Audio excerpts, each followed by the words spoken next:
নিশ্চয় আল্লাহ পাকের নিকটে একমাত্র দিনের মধ্যে, ধর্মগুলির মধ্যে একটি দিন আল্লাহর পছন্দ, নির্বাচিত ধর্ম, যেই ধর্মটির নাম হচ্ছে ইসলাম। জোরে বলেন সুবহানাল্লাহ। আল্লাহ পাকের পছন্দ ধর্ম। আমাদের জামানায় বর্তমানে বিভিন্ন রকমের ধর্ম আমাদের ভারতের মাটিতে দেখতে পাওয়া যায়। ইহুদি ধর্ম আলাদা, খ্রিস্টান ধর্ম আলাদা, ইসলাম ধর্ম আপনার জায়গাতে, বৌদ্ধ, জৈন, শিখ, হিন্দু, বিভিন্ন রকম ধর্ম। কিন্তু আল্লাহ তাবারাক ওয়া তাআলা একমাত্র ইসলাম ধর্মকে পছন্দ কেন করলেন? ইসলাম ধর্মকে পছন্দ করার কারণ হচ্ছে যে ইসলাম ধর্মের মধ্যে আল্লাহ ব্যতীত কাউরির ইবাদত চলবে না। ইসলাম ধর্মের মধ্যে একজন খোদা ব্যতীত দ্বিতীয় মাবুদের কোনো ধারণা ইসলামের মধ্যে নাই। আর বাকি বিভিন্ন ধর্ম আছে যারা সেই ধর্মের মাননেওয়ালা, যেমন ইহুদি ধর্ম, নাসরানি ধর্ম, সেই ধর্মের মাননেওয়ালা তারা নিজের কিতাবের মধ্যে অনেক কিছু কমিয়ে বাড়িয়ে বিভিন্ন রকম নোংরা আকীদা ভরে দিয়েছে। যেমন ঈসাইরা আকীদা তৈরি করলো যে ঈসা আলাইহিস সালাতু ওয়াস সালাম যেহেতু বিনা বাবাতে আল্লাহ পাক উনাকে মায়ের মাধ্যমে শুধু দুনিয়াতে পাঠিয়েছেন, তো তারা বলল ঈসা ইবনুল্লাহ, ঈসা হচ্ছে আল্লাহর বেটা। ইহুদিরাও বিভিন্ন রকমের আকীদা বানিয়ে নিল, বিভিন্ন ধর্ম বিভিন্ন রকমের আকীদা তৈরি করতে থাকলো, কেউ নিজের হাতে খোদা বানাতে আরম্ভ করলো।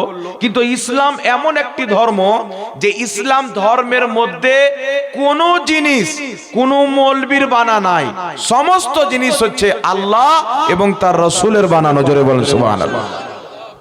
আল্লাহ তাবারাক ওয়া তাআলা মানবকে সৃষ্টি করেছেন। এখানে আপনারা সবাই জানেন যে আমাদের এই দুনিয়াতে আসার পূর্বে আর একটি দুনিয়া ছিল, যে দুনিয়াটির নাম হচ্ছে আলামে আরওয়াহ, রুহের জগৎ। রুহের জগতে আমরা যখন ছিলাম, তো আল্লাহ তাবারাক ওয়া তাআলা রুহের জগতে আমাদের সকলের আত্মাকে একত্রিত করেছে। মহিলার আত্মা হোক, পুরুষের আত্মা হোক, বেশি মর্যাদাময় বান্দার আত্মা হোক বা গুনহেগার বান্দার আত্মা হোক, সবারই আত্মাকে, হিন্দু হোক, খ্রিস্টান হোক, জৈন হোক, আল্লাহ তাবারাক ওয়া তাআলা একত্রিত করলেন। করার পর মহান রব্বুল আলামিন বললেন, আমি কি তোমাদের রব না? তো আমরা সবাই বলেছিলাম যে আল্লাহ অবশ্যই তুমি আমাদের রব, দুনিয়াতে গিয়ে তোমার হুকুম মেনে চলবো। সেইখানে আল্লাহকে এক এবং ওয়াহদাহু লা শারীক মেনে আমরা এই দুনিয়াতে এসেছি। আজকে যে কোনো ধর্মের মাননেওয়ালা হোক, আত্মার জগতে সবাই এক আল্লাহকে মেনেছে। জোরে বলেন সুবহানাল্লাহ। তাই নবী আকরাম নূরে মুজাসসাম সাল্লাল্লাহু তাআলা আলাইহি ওয়া আলিহি ওয়াসাল্লাম বলছেন যে নিশ্চয় মানুষ যখন দুনিয়াতে জন্মগ্রহণ করে, সেই ইহুদির বাড়িতে জন্মগ্রহণ করুক, নাসরানির বাড়িতে জন্মগ্রহণ করুক, মাজুসির বাড়িতে জন্মগ্রহণ করুক, বাচ্চা যখন জন্মগ্রহণ করে সে যার বাড়িতে জন্মগ্রহণ করুক, ওই বাচ্চা ওই কালীন জন্মগ্রহণ করার সময়তে বাচ্চা মুসলমান হয়ে জন্মগ্রহণ করে। মুসলমান হয়ে জন্মগ্রহণ করে। কারণ মুসলমান কাকে বলে? যেই ব্যক্তি আল্লাহর তাওহীদ, রাসূলুল্লাহর রিসালাতকে বিশ্বাস করবে কঠোরভাবে, তাকে মুসলমান বলা হয়। তো আত্মার জগতে আল্লাহর তাওহীদকে মেনে নেওয়ার কারণে, আল্লাহর একত্ববাদীকে মেনে নেওয়ার কারণে, আল্লাহর ওয়াহিদ হওয়াকে বিশ্বাস করে নেওয়ার কারণে সারা পৃথিবীর মানুষ দুনিয়াতে যারা জন্মগ্রহণ করেছে, কিয়ামত পর্যন্ত জন্মগ্রহণ করবে। বাচ্চা ইহুদির বাড়িতে হোক, নাসরানির বাড়িতে হোক, মাজুসির বাড়িতে হোক, মুসলমানের বাড়িতে হোক, সর্বপ্রথম বাচ্চা যখন জন্মগ্রহণ করে মুসলমান হয়ে জন্মগ্রহণ করে। বলেন সুবহানাল্লাহ। তাহলে কি ব্যাপার যে সবাই মুসলমান হয়ে জন্মগ্রহণ করে, কিন্তু নাসরানির বাড়িতে যদি বাচ্চা হয় দেখা যায় সে নাসরানি হয়ে যায়। ইহুদির বাড়িতে জন্মগ্রহণ করলে আমরা দেখতে পাই ইহুদি হয়ে যায়। হিন্দুর বাড়িতে জন্মগ্রহণ করলে আমরা দেখতে পাই হিন্দু হয়ে যায়। কারণটি কি? তো রাসূল পাক সাল্লাল্লাহু আলাইহি সাল্লাম বলছেন যে পিতা মাতার কালচারে, তাকে নিজের কালচার দিয়ে, পিতা মাতার কাছ থেকে ক্যারেক্টার নিয়ে, ব্যবহার নিয়ে, ধর্ম শিখে ওই বাচ্চা আস্তে আস্তে মা বাবা হিন্দু, তো মা বাপ নিজের কালচার দিয়ে তাকে হিন্দু বানিয়ে দেয়। মা বাবা নাসারা তো পিতা মাতা কালচার দিয়ে তাকে নাসরানি বানিয়ে দেয়, পিতা মাতা ইহুদি তো নিজের কালচারকে দিয়ে ইহুদি বানিয়ে দেয়। কিন্তু সত্য কথা এটাই, আল্লাহ পাকের দ্বীনের কথা এটাই, রাসূলুল্লাহর কথা এটাই, যে বাচ্চা যখন জন্মগ্রহণ করে বাচ্চা মুসলমান হয়ে জন্মগ্রহণ করে। জোরে বলে। তাহলে আজকে আমাদের ভারতবর্ষের মাটিতে এখন পর্যন্ত আপনি দিল্লি গেটে চলে যান, শহীদগণের নাম লেখা আছে, সবচাইতে বেশি মুসলমানের নাম পাবেন। কত দাড়িওয়ালা, কত টুপিওয়ালা এই ভারতের জন্য শাহাদতের জাম পান করেছেন। আজকে যেই দাড়িকে দেখে আতঙ্কবাদ বলা হয়, যেই টুপিকে দেখে আতঙ্কবাদ বলা হয়, খোদার কসম খেয়ে বলি, যদি এই দাড়ি টুপিওয়ালা মাওলানারা যদি ইংরেজদের সাথে যুদ্ধের ঘোষণা না করতেন, ফতোয়া না দিতেন, এই ভারতবর্ষ কোনোদিন আজাদ হতো না। বলেন সুবহানাল্লাহ। এই দাড়ি টুপিওয়ালা ভারতকে আজাদ করেছেন। তাই সব চাইতে বেশি এই ভারতের জন্য যারা রক্ত দিয়েছেন তাদের কি মুসলমান বলা হয়? জোরে বলেন সুবহানাল্লাহ। তাই মুসলমানদের এই ভারতের প্রতি অবদান কত শুনেন। আজকে যারা বলতে চায় যে মুসলমানদের পূর্বপুরুষ সব হিন্দু ছিল, মুসলমানদের পূর্বপুরুষ সব মূর্তি পূজারী ছিল, কিন্তু শুনেন এই কথাটা সত্য না। যেই বান্দা এই কথাটা বলছে, ওই বান্দা যে মায়ের পেট থেকে জন্মগ্রহণ করেছে, তো ওই দুনিয়াতে যখন এসেছে ওই বান্দাও এককালীন মুসলমান ছিল। সারা পৃথিবী মুসলমান ছিল। যখনই দুনিয়াতে বাচ্চা জন্ম গ্রহণ করবে মুসলমান, তো যারা বলতে চায় যে মুসলমানদের পূর্বপুরুষ হিন্দু ছিল, আমি তাদেরকে বলবো, শোনো, তোমরা ভালো করে তারিখকে পড়ো, খোদার ফরমানকে পড়ো, যে আল্লাহ কুল কায়নাতকে সৃষ্টি করেছেন। সে আল্লাহর দিন হচ্ছে যে তুমি পর্যন্ত মায়ের পেট থেকে যখন এসেছিলে, আল্লাহর তাওহীদের আমানত দিয়ে আল্লাহ তোমাকে পাঠিয়েছিল। বলেন সুবহানাল্লাহ। তাহলে পরিবর্তনটা কে হলো বাবা? পরিবর্তন আমরা হয়েছি না সেই ব্যক্তি হয়েছে যে ইসলামকে ছেড়েছে, ইসলাম থেকে দূরে আছে, তারা পরিবর্তন হয়েছে। তার কারণই হচ্ছে আপনি ইহুদি ধর্মের কিতাব পড়েন, নাসরানি ধর্মের কিতাব পড়েন, হিন্দু ধর্মের কিতাব পড়েন, এদের ধর্ম কিতাব থেকে স্পষ্টভাবে প্রমাণ করা যায় যে দুনিয়াতে একটি ধর্ম হচ্ছে সঠিক ধর্ম, যে ধর্মটির নাম হচ্ছে ইসলাম। জোরে বলেন। ইসলাম মানে শান্তি। ইসলাম কোনোদিন দুশ্মনী চাই না। তাই শুনেন বেরাদের, ইসলাম ইসলাম মানুষকে কি উপকার দিয়েছেন। এই ইসলামের প্রতি যদি সারা বিশ্বের লোক আমল করে, এই পৃথিবীর মাটিতে কেউ না খেয়ে মরবে না। পৃথিবীর মাটিতে কোনো গরিব মেয়ে বিয়ে করার জন্য চাঁদা তুলতে হবে না। যদি ইসলামের আইনকে মেনে চলে, গ্রামে কোনো ব্যক্তি কুরবানির দিনে বিনা মাংস খাওয়াতে থাকবে না, গ্রামে কোনো গরিব থাকবে না। আমি তো এটা বলতে চাই, পৃথিবীতে কোনো গরিব থাকবে না। কেন? ইসলামের মধ্যে নিয়ম রয়েছে, ইসলামের কিছু কায়দা আল্লাহ তাবারাক ওয়া তাআলা দান করেছেন। মহান রব্বুল আলামিনের প্রিয় হাবিব সাল্লাল্লাহু আলাইহি ওয়াসাল্লাম বলছেন, বুনিয়াল ইসলাম আলা খামসিন। ইসলামের ভিত হচ্ছে পাঁচটি জিনিসের উপরে। লা ইলাহা ইল্লাল্লাহ মুহাম্মাদুর রাসূলুল্লাহ সাল্লাল্লাহু আলাইহি ওয়াসাল্লাম। একটি হচ্ছে তুমি আল্লাহকে এক বিশ্বাস করবে, দ্বিতীয়টি হচ্ছে তুমি রাসূলকে আল্লাহর নবী বলে বিশ্বাস করবে, আল্লাহর রাসূল বলে বিশ্বাস করবে। এই দুটো মিলিয়ে একটা জিনিস। আর দ্বিতীয় নম্বরে হচ্ছে ইকামিস সালাত, তুমি নামাজ কায়েম করবে। তৃতীয় নম্বরে হচ্ছে ইতাইজ যাকাত, তুমি যাকাত দিবে। জোরে বলেন। কি দিবে? যাকাত দিবে। তো ইসলামের যে ভিত আছে, ইসলামের যে নিয়ম আছে, এই ইসলামের নিয়মকে পৃথিবীর মানুষ যদি মানতে পারে, এই পৃথিবীতে গরিব বলতে কোনো জিনিস থাকবে না। জি, একটা আমি আপনাদের সম্মুখে, এটা যুক্তি না, কোরআন হাদিস অনুযায়ী একটা কথা আপনাদেরকে বলছি, বাচ্চা বাচ্চা পর্যন্ত বুঝে নিবে যে ইসলাম কত সুন্দর জিনিস আমাদেরকে দিয়েছে। আমরা না লওয়ার কারণে পিছিয়ে গেছি, ইসলামকে না বুঝার কারণে মুসলমান পিছিয়ে গেছে। আজকে ইসলামকে মুসলমান ভালো করে বুঝতে পারেনি। আজকে ইসলামের দেওয়া জিনিসগুলি মুসলমান ভালোভাবে নিতে পারেনি। আজকে মুসলমান যদি ইসলামকে বুঝে থাকতো, ইসলামে আল্লাহ তাবারাক ওয়া তাআলা কিছু খাস, কিছু গুরুত্বপূর্ণ মেসেজ দিয়েছেন, ওই মেসেজগুলিকে যদি মুসলমানরা বুঝতে পারতো, মেনে নিতে পারতো এবং তার প্রতি আমল করত, আজ পৃথিবীর মাটিতে সব চাইতে বেশি শিক্ষিত মুসলমান হতো, সব চাইতে বেশি ধনী মুসলমান হতো। বলুন সুবহানাল্লাহ। কি করে হতো শুনেন।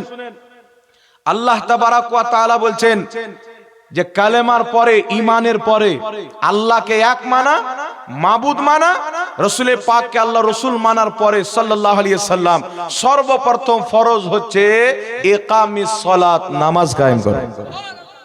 একটু জোরে বলবেন না সুবহানাল্লাহ। আচ্ছা বলেন তো, আপনার নামাজের প্রয়োজন আল্লাহকে আছে? আপনি যদি নামাজ না পড়েন তো আল্লাহর কোনো প্রবলেম আছে? আল্লাহর কোনো ক্ষতি হবে? কিন্তু আল্লাহ আমাদেরকে নামাজ পড়তে বলেছেন কেন জানেন?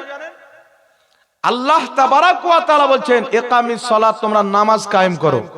আমাদেরকে পড়তে বলেছেন কেন? এই নামাজের পুরো মতলব আল্লাহ তাবারাক ওয়া তাআলা একটি শব্দের মাধ্যমে দিয়েছেন, যে মুয়াজ্জিন যখন মসজিদ থেকে ডাক দিয়ে বলে হাইয়া আলাল ফালাহ, কি বলে? হাইয়া আলাল ফালাহ, তোমরা কামিয়াবির দিকে এসো, কামিয়াবি সফলতার দিকে এসো। কেন? আল্লাহ তাবারাক ওয়া তাআলা মেসেজ দিয়েছেন ইন্নাস সালাতা তানহা আনিল ফাহশাই ওয়াল মুনকার, নিশ্চয় নামাজ, নিশ্চয় সালাত, এই সালাত মানুষকে বেহায়াই থেকে হেফাজত করবে, নোংরা কর্ম থেকে বাঁচাবে। জোরে বলুন সুবহানাল্লাহ। তো আজকে আমাদের যুবকের মধ্যে, আজকে আমাদের সমাজের মধ্যে, আজকে আমাদের গ্রামের মধ্যে, আজকে আমাদের এলাকার মধ্যে এমন কোন কর্ম আছে যেটা অমুসলিমের এলাকাতে হয় আর মুসলমানের এলাকাতে হয় না? আজকে অমুসলিমের এলাকাতে শরাব পান করা হয়, কিন্তু দুঃখিত আমাদের মুসলিম সমাজে শরাব পান করা হয়। আজকে অমুসলিমদের এলাকাতে বিনা বিবাহতে যুবক যুবতী একা কথাবার্তা বলে, আজকে আমাদের সমাজে সেটা পরিচালিত হয়েছে। আজকে তাদের সমাজে যা পাওয়া যায় আমাদের সমাজে তা পাওয়া যায়। তারা জন্ম নিল, তাদের ধর্মে কি আছে না আছে আল্লাহ জানে। আমি কোন ধর্মকে খারাপ বলছি না, কারণ আমার আল্লাহ বলেছেন লাকুম দীনুকুম ওয়ালিয়া দীন, তোমরা তোমাদের দিন পালন করো, আমরা আমাদের দিন পালন করব, কোনো ঝামেলা না। জোরে বলেন না সুবহানাল্লাহ। এই মেসেজ ইসলাম ছাড়া কেউ দিয়েছে? ইসলাম ছাড়া কেউ দেয়নি, কারণ ইসলামের পয়গাম্বর হচ্ছে রাহমাতুল লিল আলামিন। আল্লাহ যখন নবীকে পাঠালেন তো রব্বুল আলামিন বলছেন আমি আমার নবীকে কি বানিয়ে পাঠিয়েছি? আল্লাহ বলছে রহমত বানিয়ে পাঠিয়েছি। কার জন্য? আল্লাহ বলছেন শুনো, শুধু মুসলমানের জন্য না, ওয়ামা আরসালনাকা ইল্লা রাহমাতাল লিল আলামিন, আমি সারা কুল কায়নাতের জন্য পাঠিয়েছি। বল সুবহানাল্লাহ, সবার জন্য। তাই বিরাদর ইসলাম শুনেন, আজকে অমুসলিমদের এলাকায় যা হয় আমাদের হয় কি হয় না? কিন্তু আমরা আছি জেলে বন্দী, অমুসলিমরা আছে জান্নাতে, আমরা আছি জেলখানাতে। জি, আমার নবী বলেছেন যে এই দুনিয়াটা হচ্ছে কাফিরদের জন্য জান্নাত আর মুমিনদের জন্য জেলখানা। আমার যুবক ভাই, আমার মা বোনেরা একটু ধ্যান দিয়ে শুনবেন। আমার আপনার নবী বলছেন এই দুনিয়াটা হচ্ছে কাফিরদের জন্য জান্নাত আর মুমিনদের জন্য জেলখানা। এর কারণ কি?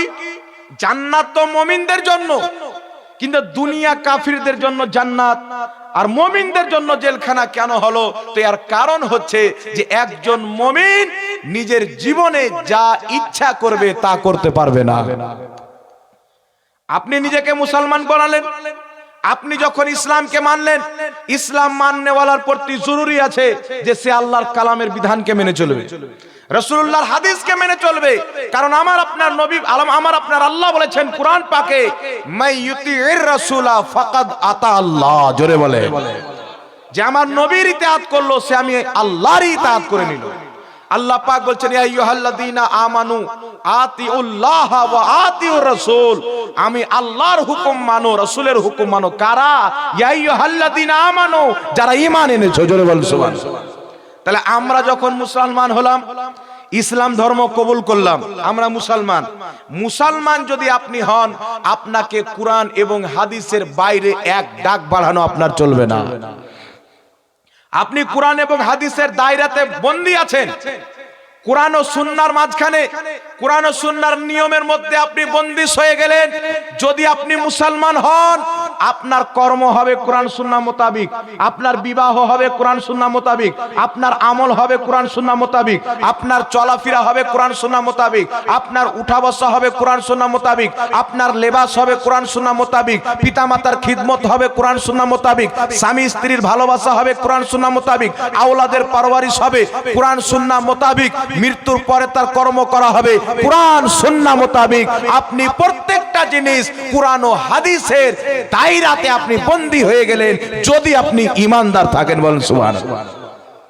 এটা কি বুঝতে পারলেন? আমরা আছি কোরআন এবং হাদিসের আইনে বন্দী। আমার অন্তর খুব চাচ্ছে এই দোকানটাতে শরাব পাওয়া যায়, আমি পান করব, কিন্তু আমি কোরআন হাদিসে বন্দী আছি।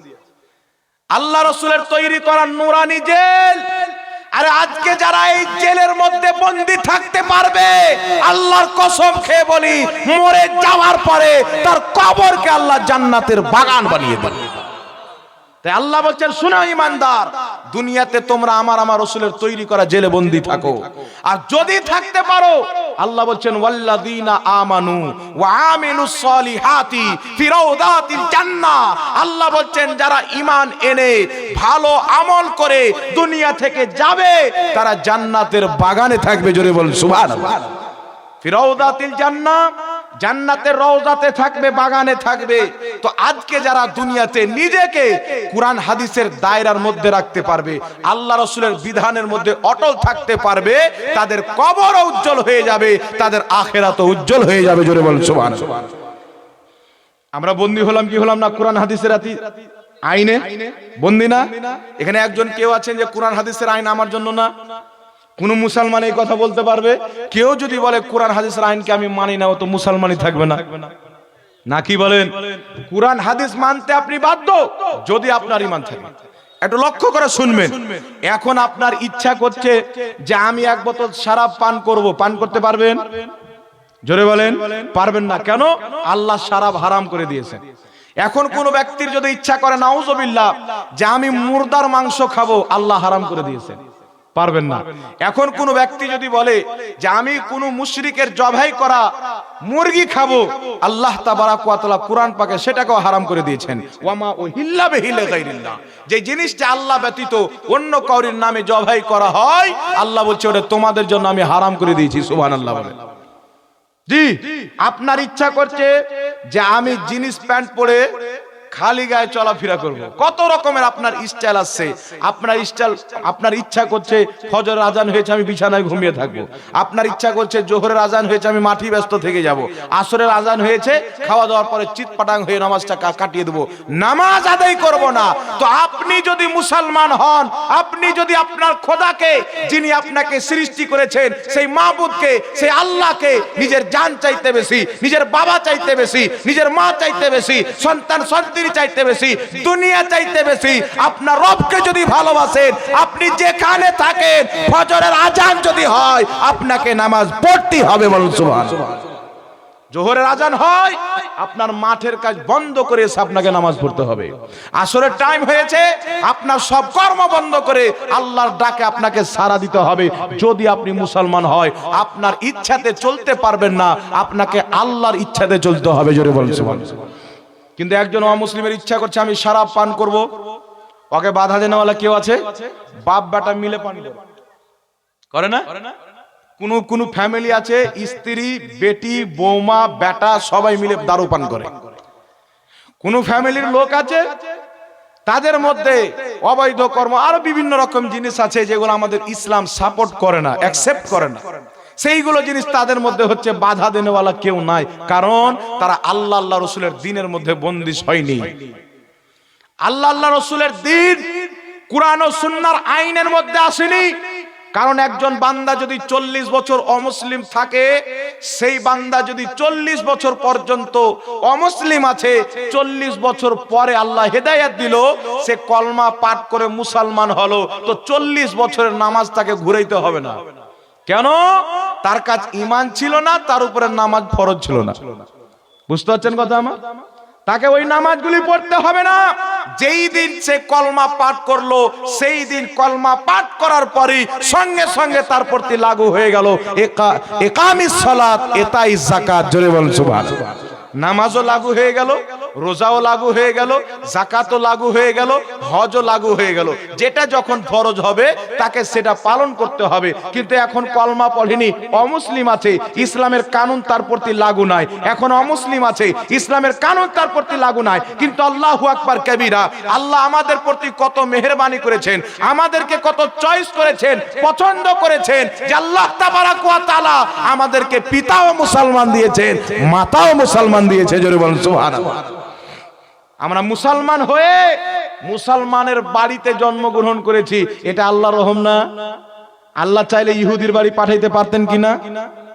জি, ইহুদির বাড়ি যদি পাঠিয়ে দিতেন কি করতেন? খোদা না খাস্তা, নাউজুবিল্লাহ বলে বলছি, মসজিদে আকসার নিয়ে টানাটানি করতেন, মুসলমানদের রক্ত বের করতেন, কত বড় জুলুম অত্যাচার পাপের কাজ করতেন। আল্লাহ আমাদেরকে ইসলামের মধ্যে রেখে অত্যাচার থেকে হেফাজত করেছে। জোরে বলুন সুবহানাল্লাহ।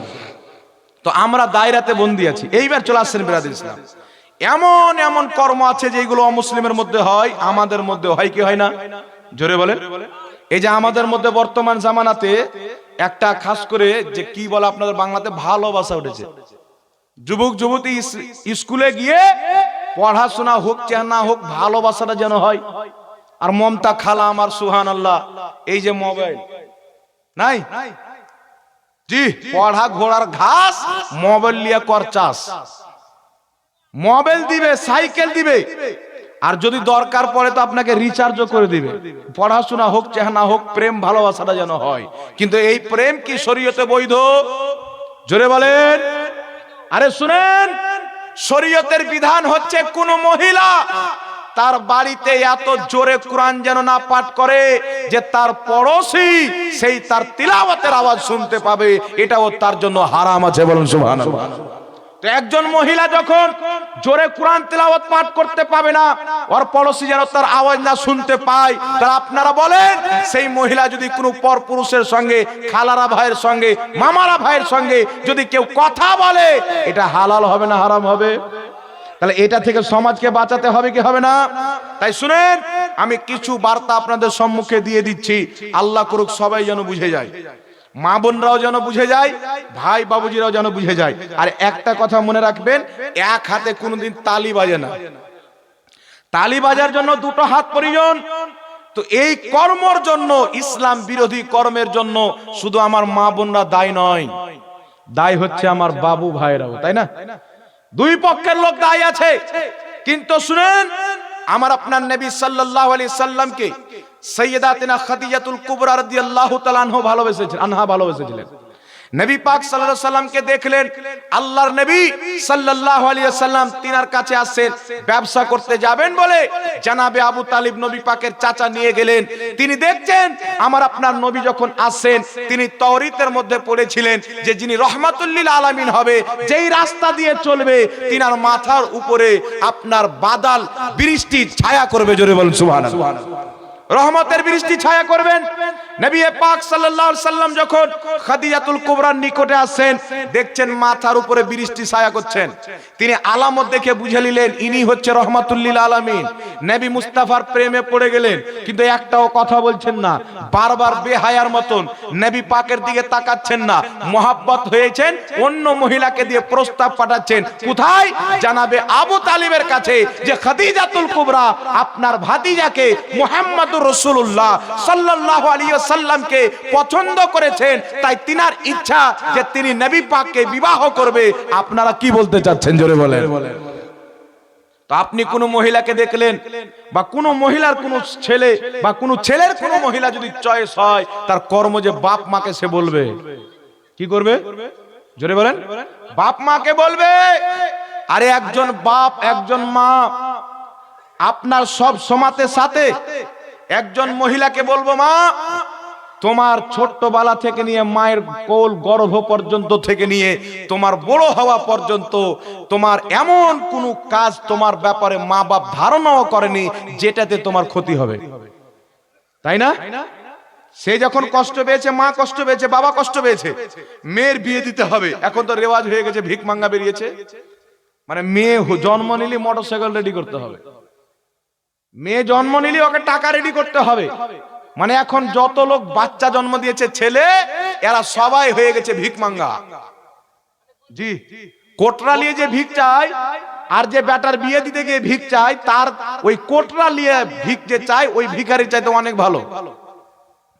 এই যে ভিক চালু হয়েছে, এই ভিক আমার রাসূলুল্লাহ শরীয়তে হারাম করেছেন, বলেন সুবহানাল্লাহ। এই ভিক ইসলাম পছন্দ করে না, কিন্তু মুসলমানদের মধ্যে অমুসলিমের কালচার চলে এসেছে, মুসলমানের মধ্যে ইহুদির কালচার, মুসলমানের মধ্যে অমুসলিমের কালচার আসার কারণে মেয়ে যখন জন্ম নেয় বাপের মাথায় টেনশন চেপে যায়, যদি রোজগার না থাকে বাড়ি ত্যাগ করে সৌদি আরবে গিয়ে 4 বছর 5 বছর কাটিয়েছে, মেয়ের বিয়ে দিতে হবে। ভালোভাবে মাংস খাবার ইচ্ছা করছে, খাই না। সপ্তাহে অন্য মানুষ 3 দিন 4 দিন মাংস খায়, এ বেচারা সপ্তাহে 1 দিন খাচ্ছে অভি 2 পিস। কেন? একটু টাকা বাঁচবে, আমার মেয়ের বিবাহটা ভালো করে দেবো। এই ভিক মাঙ্গা যদি দুনিয়াতে না থাকতো, কোন বাপের মাথাতে মহিলা বলে কোনো চিন্তা থাকতো না। জোরে বলেন। নবীর দিনকে যদি মেনে থাকতাম, সাহাবার দিনকে যদি আমরা মেনে থাকতাম, আমাদের কাউরির মাথায় চিন্তা চাপতো না। কেন জানেন? সাহাবায়ে কেরাম যখন বিবাহ করেছেন তো টাকা নেয়নি, বরং টাকা দিয়ে বিয়ে করেছেন। সুবহানাল্লাহ। টাকা দিয়ে বিয়ে করেছেন। তো এই কালচার তো আমাদের মধ্যে নাই। কেন? আমাদের মধ্যে দিনের দিন অমুসলিমদের কালচার ঢুকতেছে। কাদের? আর এই ঢুকার কারণ হচ্ছে কি? আমরা মুসলমান, আল্লাহ ঈমানের পর সব চাইতে বড় ফরজ যেটি আমাদের উপরে করেছেন, ইকামিস সালাত, নামাজ কায়েম করো। হাইয়া আলাল ফালাহ, কামিয়াবির দিকে এসো। আল্লাহ বলছেন শুনো, 5 বার তোমাকে মুয়াজ্জিন ডাকবে, মুয়াজ্জিনের ডাকে 5 বার মসজিদে চলে এসো, আমি আল্লাহ তোমাকে কামিয়াব করে দেব। জোরে বলুন সুবহানাল্লাহ। তো আমার বাচ্চা তো কামিয়াব হতো। আল্লাহ বলেন ইন্নাস সালাতা তানহা আনিল ফাহশাই ওয়াল মুনকার, নিশ্চয় নামাজ বেহায়াই থেকে, বুরাই থেকে, কুকর্ম থেকে মানুষের হিফাজত করে। আমার বাচ্চা যখন জন্ম নিল, মেয়ে যখন জন্ম নিল, আমার বাচ্চাকে যদি নামাজি বানাতাম, আমার মেয়েকে যদি নামাজি বানাতাম, তো আমার বাচ্চার মধ্যে, আমার মেয়ের মধ্যে এই কুকর্ম পরিবেশ করতে পারতো না। আল্লাহর নামাজ হিফাজত করতো। আল্লাহ বলছেন আমার নামাজই তোমাদের হিফাজত করে নিত, কারণ নামাজ মানুষকে পবিত্রতা দেয়, নামাজ মানুষের অন্তরকে সাফ করে দেয়। জোরে বলেন না সুবহানাল্লাহ। তাহলে আমরা যদি আমাদের বাচ্চা বাচ্চিকে আল্লাহর কোরআন অনুযায়ী আজকে নামাজ শিখিয়ে থাকতাম, আজকে নামাজের তালকিদ দিয়ে থাকতাম, আজকে নিজের সঙ্গে করে ছেলেকে মসজিদে নিয়ে গিয়ে থাকতাম, আজকে স্ত্রীকে নামাজি বানিয়ে থাকতাম, আজকে আমার মেয়েকে নামাজি বানিয়ে থাকতাম, আল্লাহর কসম খেয়ে বলি এই যে কুকর্ম হচ্ছে মুসলমানের মধ্যে, এই কুকর্ম কোনোদিন হতো না। জোরে বলেন সুবহানাল্লাহ। কিন্তু যেই জিনিসটা আমাদেরকে কুকর্ম থেকে বাঁচাবে, আমরা তো ওই জিনিসটাকে বাদ দিয়ে দিয়েছি। যেই জিনিস আমাদেরকে নোংরা কাজ থেকে বাঁচাবে, কুকর্ম থেকে বাঁচাবে, আমরা তো সেই জিনিসটাকে ত্যাগ করে দিয়েছি। সেই নামাজকে ত্যাগ করার কারণে আমাদের মধ্যে এত কুকর্ম আছে। আর শুধু কুকর্ম না, পিতা মাতার নাফরমান বাচ্চা হয় কি হয় না? মা বাপকে কষ্ট দেয় কি দেয় না? পিতা মাতা বুড়া হয়েছে, যুবক বেটা মা বাপকে কষ্ট দেয় কি দেয় না? কেন দেয়? আপনি আপনার ছেলেকে ওই যে হাইয়া আলাল ফালাহ, কামিয়াবির দিকে এসো, সফলতার দিকে এসো, আপনি আপনার ছেলেকে সফলতার দিকে নিয়ে যাননি, আপনি আপনার ছেলেকে দুনিয়া দেখিয়ে দিয়েছেন। বাচ্চা হয়েছে, চলতে শিখেছে, যাও বেটা সৌদি আরব, যাও বেটা মাঠে কাজ করো। আপনি দুনিয়া তো শিখিয়েছেন, কিন্তু যেই দিকে গেলে দুনিয়া আখিরাতের কামিয়াবি আছে, সেই দিকে আপনি কিন্তু নিয়ে যাননি। এটা আপনার চরম ভুল। তাই আপনি যখন বুড়া হচ্ছেন, অসুস্থ হচ্ছেন, আপনার ছেলে আপনাকে ওষুধ কিনে দেয় না। আপনার ছেলে যখন বিবাহ দিচ্ছেন, আপনার সন্তান আপনাকে দেখতে পারে না, আপনার স্ত্রীকে দেখতে পারে না। ওই সন্তান আপনার নাফরমান হয় কেন? এই জন্য যে ওই সন্তানকে যেই জায়গা নিয়ে যেতে হবে আমরা সেই জায়গা নিয়ে যেতে পারিনি, সেই জায়গা আমরা নিয়ে যেতে পারিনি। আরেকটি কথা শুনেন বাবজি, আরেকটা জিনিস আমরা ত্যাগ করেছি, আল্লাহর হুকুম। এই হুকুমটা ত্যাগ করার কারণে মুসলমান গরিব। আজকে দেখবেন অনেক জায়গাতে, আরে ভিক তো সব ধর্মের লোকই চাই, চাই না? কিন্তু মুসলমান যখন চাই তখন আমরা কষ্ট পাই না। কেন লাগে জানেন? রাসূল পাক বলছেন মুসলমান হচ্ছে একটা শরীর, মুসলমান একটা দেহ। সারা পৃথিবীর মধ্যে যেমন কিছুদিন পূর্বে, কয়েক বছর হয়ে গেল, মায়ানমারের মুসলমানদেরকে শহীদ করা হলো, আমরা কষ্ট পাইনি? জোরে বলেন। কেন পেলাম? ওর বাড়ি তো মায়ানমার, আমরা তো ভারতে। আমরা কেন কষ্ট পেলাম? এই জন্য যে আমার রাসূল বলেছেন মুসলমান হচ্ছে একটা দেহ, এই দেহের মধ্যে যদি একটা আঙুলকে কেটে দেন পুরো দেহটা কষ্ট অনুভব করবে। দেহের একটা অঙ্গ প্রত্যঙ্গ কিন্তু শান্তিতে থাকবে না। আঘাত পায়ে হোক, আঘাত হাতে হোক, আঘাত ঠোঁটে হোক, আঘাত জিহ্বাতে হোক, আঘাত পেটের ভিতরে হোক, পুরা শরীরটা অশান্তি হয়ে যায়। তাই দুনিয়াতে যেখানে একজন মুসলমান কষ্ট পাবে, অপর মুসলমান যেখানে থাক তারা সেই কষ্টটা অনুভব করবে। এরই নাম হচ্ছে মুসলমান, এরই নাম হচ্ছে কুল্লু মুমিনিন ইখওয়া, প্রত্যেক মুমিন ভাই। আজকে আমরা ভাই যারা মুসলমানের মধ্যে নাই, তো হিন্দু মুসলমানে কি করব? আজকে আমাদের মুসলমানের মধ্যে তো